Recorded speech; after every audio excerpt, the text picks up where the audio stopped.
ಹೇ ಮನಸ್ಸೆ, ಒಂದೆರಡು ಮಾತುಗಳನ್ನು ಹೇಳ್ತೀನಿ, ಕೇಳಿಸ್ಕೊತೀಯಾ ತಾನೆ? ಹಾಗಾದರೆ ಬಾ ಕೂಡು. ಜೀವನದಲ್ಲಿ ನೆಮ್ಮದಿಯಾಗಿರ್ಬೇಕಾತಂದರೆ ಕೆಲವೊಂದಿಷ್ಟು ವಿಚಾರಗಳನ್ನು ನಮ್ಮಲ್ಲಿ ಅಳವಡಿಸ್ಕೊಳ್ಬೇಕು. ಯಾರ ಜೊತೆಗೂ ವಾದ ಮಾಡಬಾರ್ದು, ಹಾಗೆಯೇ ಯಾರಿಗೂ ಪ್ರಶ್ನೆನೂ ಕೂಡ ಮಾಡಬಾರ್ದು. ನಮಗೆ ಅನಿಸಿದ ಭಾವಗಳನ್ನು ಯಾರೊಂದಿಗೂ ಕೂಡ ಹಂಚ್ಕೊಳ್ಬಾರ್ದು.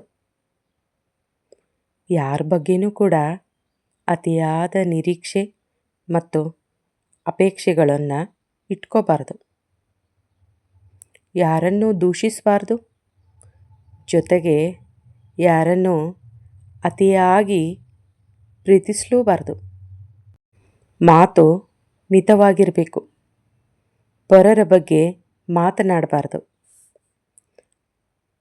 ಇನ್ನೊಬ್ಬರ ಬಗ್ಗೆ ಮಾತನಾಡ್ತಾ ಅವರಿಗೆ ಟೀಕೆ ಟಿಪ್ಪಣಿಗಳನ್ನು ಕೂಡ ಕೊಡಬಾರ್ದು. ನೀನೊಂದು ನೀರಾಗು, ನಿನ್ನ ಕೀರ್ತಿಯನ್ನು ನೀರಿನ ಹಾಗೆ ಎಲ್ಲೆಡೆ ಹಬ್ಬಿಸು. ಅದೇ ರೀತಿ ನೀನೊಂದು ಆಕಾಶವಾಗು, ನಿನ್ನ ಕೀರ್ತಿ ಎತ್ತರಕ್ಕೆ ಏರುತ್ತಲಿರಲಿ. ನೀನೊಂದು ಮಲ್ಲಿಗೆಯಾಗು, ಸುವಾಸನೆಯನ್ನು ಮಲ್ಲಿಗೆ ಬೀರಿದ ಹಾಗೆ ನಿನ್ನ ಒಳ್ಳೆತನವನ್ನು ಬೀರುತ್ತಲಿರು.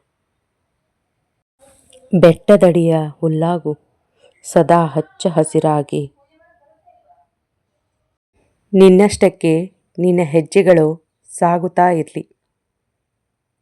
ನಿನ್ನ ಹೆಜ್ಜೆಗಳಲ್ಲಿ ನ್ಯಾಯ ನೀತಿ ತುಂಬಿರಲಿ. ನಿನ್ನ ನೀ ಪ್ರೀತಿಸುತ್ತಾ, ಇತರರನ್ನು ಗೌರವಿಸುತ್ತಾ ಸಾಗುತ್ತಿರು ಮಂತಿಸುತ್ತಾ.